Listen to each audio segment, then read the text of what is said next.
About your guests, this is something few resort owners like to talk about, but we know that you don't have many problems about it. Well, how do you handle single people? Are they allowed at Fasaliki, or is it only couples? Or? Absolutely. Yeah, no, we have regular single guests as well, come year after year.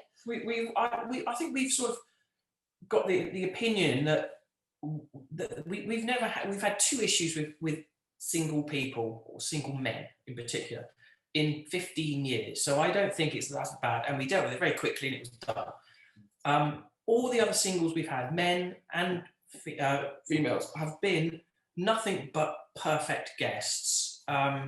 They contact us at the start in a good way.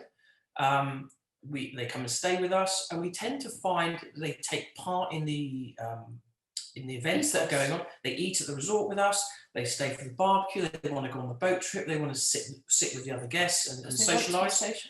And we've never had problems with them. So we don't want to overrun the resort and just have a whole place full of either single men or females. So we just monitor it by the way we do the bookings, and we've never had a problem. 2-3 singles at a time, maximum. And we can guess quite often how they talk to us, how they approach us initially, whether they're going to be the right sort of people for the resort. And if we're unsure, we have a phone conversation with them before they come. If we can't gauge it from the email communication or the chat communication we've been having with them. So we tend to be able to very quickly pick up on the correct vibe.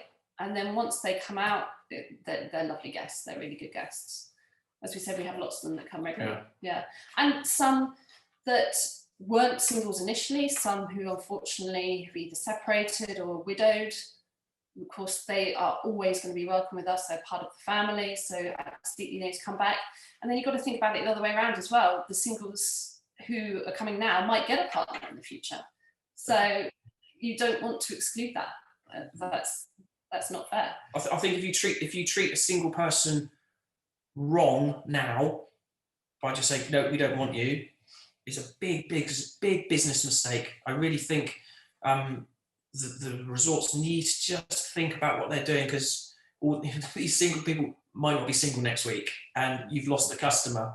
And we can't afford to be losing customers before we've got them in. So I think they need to just chill out a little bit with it all. It's got to be monitored. It's got to be managed, of course. But yeah, I think it's the way forward. And like we said, we've never had a problem with it.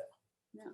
Would you say, like, for all the single people who are watching, listening to it, like, get in contact with the resort? Would that be a good tip? Yeah.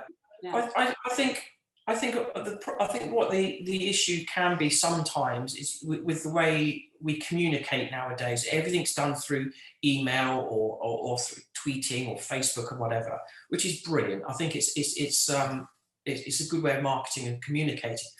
But things are misread, especially in emails. And when people write us in, they might write an email saying, "Oh, I'm a single guy. I've been a naturist for 20 years. I really like to come and stay with you for a couple of weeks, blah, blah, blah," and all this sort of stuff. Now, we read that, and I think if people sort of keep going on about how they want to be nude, I like being nude, I like being naked, and all this sort of stuff, it's a bit off-putting. You sort of think, are you coming here for the right reasons? Because in our opinion, and this is only our opinion, naturism is social nudity. This is what it's always been called. And so the first word is social. Yeah. So we want people who are going to be sociable. Okay, and we're going to be nude. So the nude bit, yeah, it's the social side. Are these people are going to come in because they want to take part in what the resort does? And primarily we are a social resort.